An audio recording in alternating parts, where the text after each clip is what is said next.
Chapter 1. What are you listening to the radio for? Henry Castle sat listening to Radio 4. They were reassessing the French Revolution.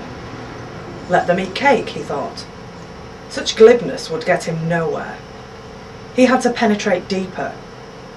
There was that innuendo again. Penetrate. Deeper. Big ideas. Big. Make a big splash. He thought back to the mockers when he was busy losing his mind. Did he have it back now that he was leading the GFMF? What had he done to his psychological DNA to make him forget what it was he was doing and how he was doing it? Somehow he must have burned away memories while at the same time implanting a kind of hypnotic suggestion that led him safely to this particular point. Fuck, he thought.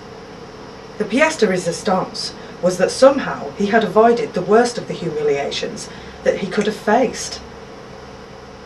They were all laughing as he fell from grace. Now they had egg on their face. He liked to rhyme. Was that a crime? He got up and started pacing up and down the living room. Ideas were swirling around his head, and before long he had to lie down as his head was spinning. Was he having a heart attack, he wondered? He could barely breathe, but it was not like an elephant sat on his chest. Catching his breath, he rolled over onto his side and looked in the small dictionary that he had left by the side of the couch.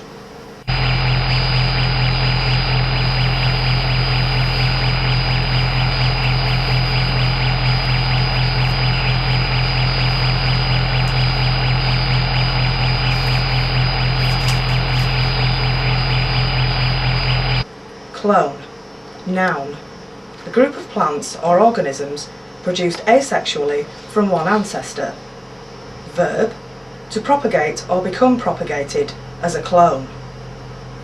So this was what God or Buddha or the international conspiracy was trying to tell him. That he was a clone. No, not that.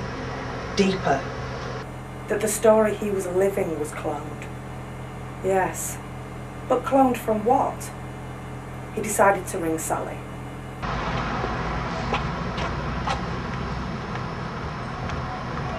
Leave me alone, dickhead! She said, and hung up. Dickhead, with a capital D. Yeah, I guess that must be my name if Sally says so. But what does that name mean?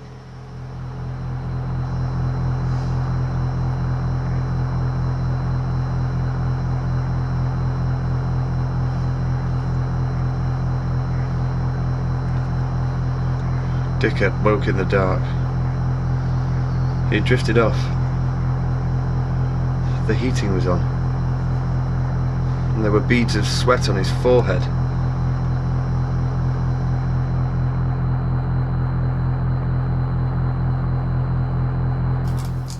I found it washed up on a beach in Whitby. Let's see it then.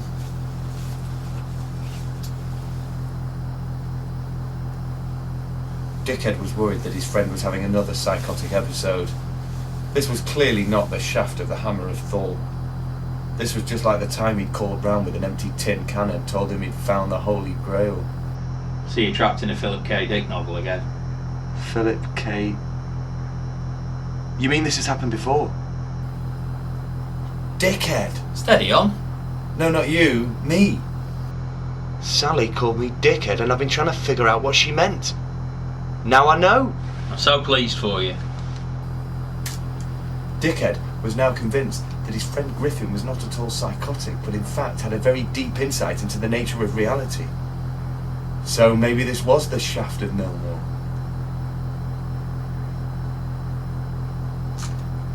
Did you keep the Holy Grail, Griffin? Oh, that? I wasn't taking my medication when I thought I found that. It was just a tin can. Are you taking your medication now? Shh. Do you want some fish and chips? So what are you going to do? Well, that depends. Go on. Well, that depends on whether or not you'll then be the shaft of Millmore. What do I get in return? Edwina's number. Seriously?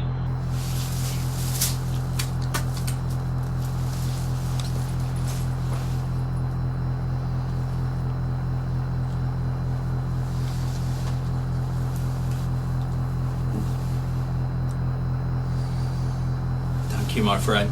You have no idea how much this means to me. Oh, I do. Anyway, it was rude of me to try and keep her to myself. She doesn't like me anyway.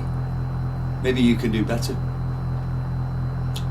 Dickhead wondered at the naivety of his friend. Everybody in town knew that Edwina had been out, proud and fighting for at least a year now. Oh, can't go back on the deal. You'll have to figure out the incantation to turn it into Milnor. Anyway, I'm off to find a payphone.